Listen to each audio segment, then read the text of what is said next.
In this section, we're going to take a look at what's new within the logging tool. However, as a precursor to that, to whet your appetite, I wanted to show you something in the control panel. So here in the new version of our interface, I shall go to the top left corner, click on Edit, go down to Control Panel. That's where we find the Control Panel option. Now I'm going to go over to the Site tab. Hey, and there's something new. Codec presets. Edit and create codec presets. Let me double click on that. Uncompressed YUV. Holy cow. Let me click on the down arrow here. Oh my goodness. Looky there. Uncompressed 2VUY HD. That's for editing full-on uncompressed high def, like HD cam, that kind of thing. A whole slew of MPEG-2 iframe in different wrappers. You can see AVI, M2V, or MPEG-2. MXF, media exchange format. And then DVC Pro 25 formats. More MPEG formats. IPB MPEG formats. Does that mean I can edit video that I created and recorded to a DVD? Well, it just might. And then if I come over here and scroll my list down, there's our old friend DV, which is probably what 80% of us will be working in, is in the DV format.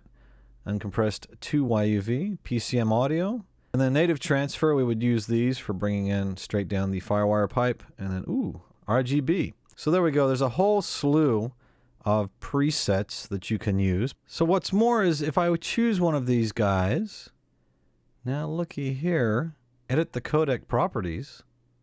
Wow. So I can actually come in here and edit the properties of a particular codec. And beyond that, if I come up here to this little button right here, I can duplicate a preset. I'll give it a new name. I'll call this my MPEG. Say OK. And then I can also come down here and change the wrapper that it's packaged in. So now I can customize my codec presets to the particular format I want to work in. So pretty powerful stuff here. And again, more on that later as we go. You know what? I think I'll delete this guy. So I will hit the trash can. And now he's gone. He would have been at the bottom of the list there. We'll close that window down. And now let's open up the logging tool and see what is indeed new here in Liquid Edition version 6. So the first thing here, as before, it's asking me to tell it what reel or what tape is in my video device, my camera, my VCR, what have you. And reel is a name applied to movie film. Each reel would make up a completed movie. So change reel, that's where that comes from. But let's go ahead and give this a new name. This is actually Machu Picchu number 1. So I'm going to click on this one, Machu Picchu number 2, which is already done on my list. And I'm just going to delete the number 2 and type a 1 in its place. And you can see my auto increment is on.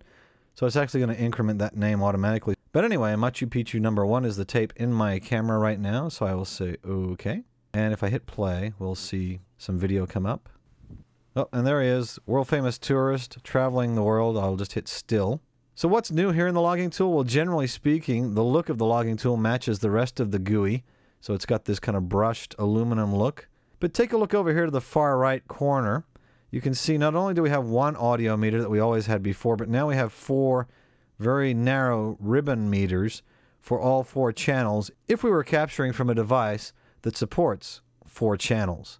And you can see over here in the middle of my screen, I have the ability to select and capture audio 3 and audio 4. So as we go here, let's take a look at the tabs. Clip we've always had. Audio we've always had. Master we've always had. That gives us a view of the timeline. But media, that's brand new. And this is used more in a networked environment when I'm capturing at varying compression ratios. Let's say I was going to capture a lot of raw footage from my edit that I wasn't sure I was going to use. So I wanted to allow the maximum space on my hard drive.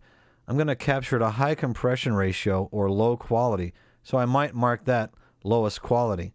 And then footage that I'm going to capture that I know I'm going to use in my project, I might just capture it at a high resolution, low compression ratio, so it's online quality, versus the low quality offline quality. So the high quality, low compression footage I'm going to mark as highest.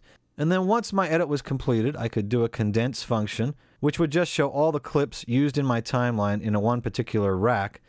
Then within that rack, I could sort it based on quality rank. All the clips that were marked lowest quality or highest compression, I could do a batch digitization, say that 3 times fast, and recapture just the stuff that I used in my project but was captured at the low quality setting. So there you go. Most of us probably won't even use this function, but there's a little bit of confusion as to why this is here, and you're just seeing some of the crossover between Liquid Edition and some of the higher end functionality of the Liquid line of editing interfaces. So my camera just went into standby automatically. That's fine. Now everything across the top here is generally the same, so there's not a whole lot to talk about there. Down on the bottom left though, if we click this, you can see there's native transfer AVI and DIF. If I click on this guy, the edit media format, now we see this window that we looked at earlier from the control panel codec presets, but if I click on the down arrow, you can see there's only 2 choices available to me now, the native transfer AVI and the native transfer DIF, and I can only choose the file format of AVI. And the reason for this is the way I am connected to my video device, and that is through the iLink DV or the FireWire cable. So the only options for me in this particular case are to capture either AVI or DIF. And then one thing over here to the right, Multicam Capture. Could it be? Is it true? Something that we've been waiting for quite a while is now here.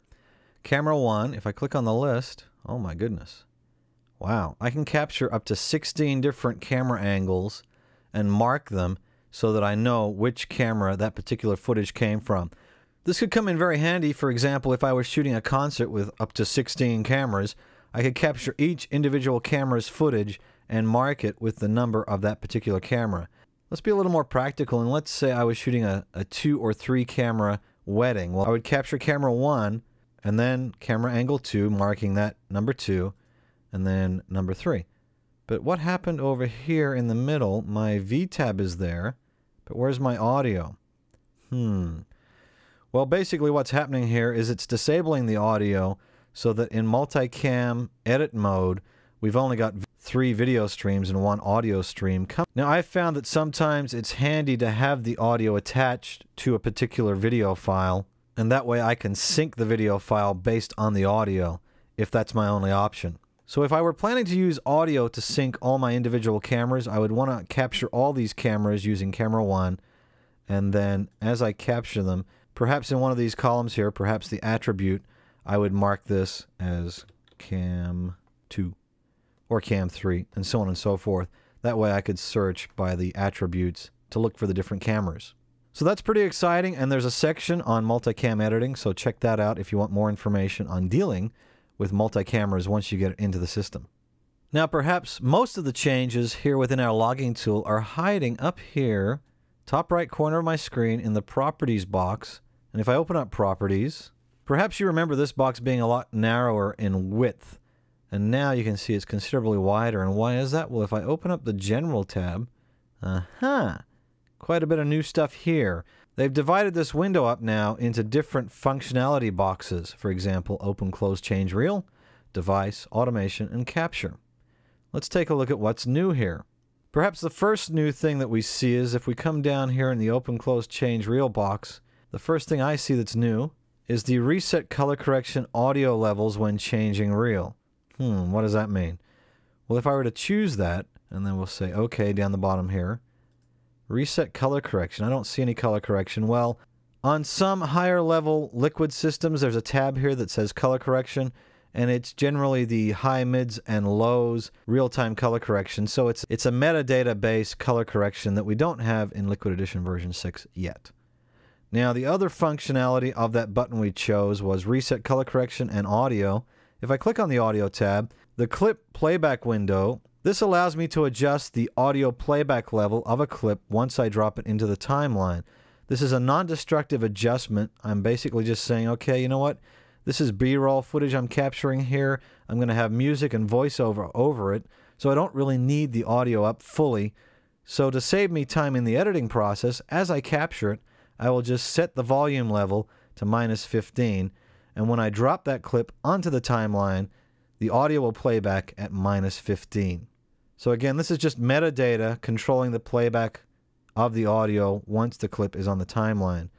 If I were to change reels, the chances are I may be capturing something different, and I don't want this level to be set like this, and I might forget, and then I have to reset it once the clip's on the timeline. Instead of having to do that, and let me just reset this by double-clicking. Double-clicking resets it to 0. Instead of having to do that manually, by going into the properties and turning on the reset color correction and audio levels when changing a reel, every time I change the tape or the reel, same thing, the audio playback level here in my logging tool will be reset automatically to 0. All right, moving right along, let's go back to the properties box. What else is new? Well, the big news is activate rapid capture. And you can see the bubble help says automatically start digitization once servo becomes locked. What's a servo? It's basically the control device that tells your camera or VCR what speed to play back at. And then the second option to this function is discard if less than 0 frames. Let me just type in 15 here, 15 frames. We'll turn it on, and then I shall select the check mark, and I'll show you how this works. So we've activated rapid capture. How can I tell that? Well, I can't really see anything right here, but if I right-click over here on my toolbar, go to Customize, go to Special. What's that? Use rapid capture. Aha. So I'm going to click, drag, and drop that onto my toolbar. I will grab a couple of these gaps and move them out of the way. And close that down, and notice that the rapid capture is gold, indicating that it is turned on. So I'm assuming here if I hit play right now, as soon as the servo becomes locked, it's going to start digitizing, right? Hey, look at that. The digitize button already lit up the minute I hit play. What if I grab the shuttle button and go backwards? Look, it stopped digitizing. So there's our tourist, and he's looking like a full-on tourist. So nothing's happening right now. Rapid capture is still turned on, but I'm not playing. One of the ways I like to maneuver on my timeline as well as when I'm digitizing is using JKL. And I'm hitting them right now, but nothing's happening. Let me go over to the clip properties. And now it's allowing me to shuttle. All right, so there's that tourist. We hit play, and it's starting to digitize. You can see it's counting up right now. But again, if I grab the shuttle, it stops digitizing. I shuttle. I let go, it pauses, I hit play, and instantly it starts digitizing. You can see with rapid capture enabled, it allows me to digitize very quickly on the fly without having to set any in points or out points. I don't even have to hit the digitize button. So now I'm going to use my JKL to maneuver. I'll hit L to play forward, but it's in shuttle mode, as you can see. Even though it's playing forward, it's still in a shuttle type condition. Now if I shuttle backwards, and now if I hit play, it's digitizing. Oh, you know what? If I hit still, as I hit still, hopefully I hit it within 15 frames, which was the discard if less than 15 frames setting that I set over here in the properties window. Perhaps I might want to up that to, say, 60 frames. That gives me 2 seconds. So if I were to hit play, it starts digitizing using rapid capture, and then I change my mind, within 2 seconds, it's going to discard that clip. And by the way, something I didn't do when I started digitizing here was I didn't change my rack. So everything I've been digitizing has been sent to the Aussie Animals rack, as you can see here in the upper right corner. If I come down here to the bottom left, scroll down, there's all my clips. And you can see they've all been labeled clip because I did not put a name here in the title window. So it's all a bit of a mess. So let's do this. Let's first of all change to the SA or South America rack. I shall type in MP for Machu Picchu, and I will add tourist. And now everything should go to the South America rack with that label. And by the way, if I'm capturing something long or a little bit longer than, say, a few seconds, I could start digitizing that file, then come up here, start typing the name, and then when I'm finished digitizing, I would want to hit the digitize button to stop. But that's just a little tip there to get you editing faster by adding the name of the clip after you already started digitizing the clip. And you also want to hit enter on the keyboard to accept that and get the cursor out of there. Because if I were to use my JKL to start searching right now, instead of searching, I'm typing in JKL, and it's not working. So let me highlight that to delete it. I'll hit enter to accept that title. Now if I hit the L button, you can see now I am starting to shuttle forward through those stills of our tourist in Machu Picchu. Again, if I hit the space bar, I go into play, the servo locks, and we start digitizing using Rapid Capture. All right, so let's go ahead and stop that. We'll get out of Rapid Capture, and let's take a look at what else is new here in the logging tool. We'll come back up here to the top right to the Properties box. And the other thing I want to point out is down here in the Automation, Auto 3-point. Okay, what does that mean? Well, let's go ahead and find out. I will say, okay. I'll come down here to my timeline, and I will mark an endpoint. I will come down here to my timeline, and I will mark an endpoint. It's not working. Oh, the logging tool's open. All right, so let me get rid of the logging tool. So let's say I wanted to get a piece of video straight to my timeline from my logging tool with precise lengths attached to it. I'll come down here to my timeline, I'll hit Mark In, and then down a little further, I will click on the timeline, hit Mark Out. You can see the timeline just jump down a little bit. I shall now open up my logging tool again. Let's go to the Properties window. What's happening? See, I'm making these mistakes on purpose, actually, to point out mistakes that you may make and save you having the hassle of, why won't this work? Why won't this work? Well, it's because the Change Reel window is open. And by default, every time we open up the logging tool, the Change Reel dialog will open up. Now you can see here in the reel name, it's been changed to Machu Picchu 3 because auto increment is turned on. I want to go back to Machu Picchu number 1, so I click on that. It loads it up there. I'll say OK. Now I go back to the Properties. And yes, Auto 3-point is turned on. So we have 2 points down here on my timeline, my Mark In, my Mark Out. I shall now hit play on my camera to start playing back. And because I'm on Firewire, it controls my camera from the buttons right here. I'll mark an endpoint right about there. And I'll hit the play button to pause. Now, how do we get this to work? Well, the other thing we have to do is turn on Send Captured Clips to Timeline. I click it once, it's gold, and it's got the red box in the middle there, meaning that it's in overwrite. So it would overwrite anything on my tracks down here. The other option available to me here is to click this one more time. It switches to yellow, which is the film style mode. So anything on the active tracks that I have would be pushed out of the way, and you can barely just see the active track V2 hiding down below. So that's the only track that would get pushed out of the way. Let's go ahead and hit Digitize.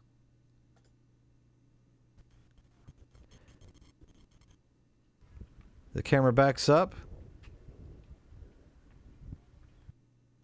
And boom, there it is on the timeline. Where did it go? Well, it's down here because there's my V tab saying this is the video track that I want that video to go to. And I don't know if you noticed, but it did basically send itself to the timeline in the length that I required it to go. So that's basically an auto 3-point. I mark an in point on my timeline, an out point on my timeline, an endpoint on my logging tool. I make sure that my Send Captured Clips to Timeline is activated, and then I hit the Digitize button, and it will automatically digitize only what's needed to fit between the Mark In and the Mark Out on my timeline. And that is Auto 3-point in a nutshell. So that pretty much wraps up what's new in the LE6 logging tool.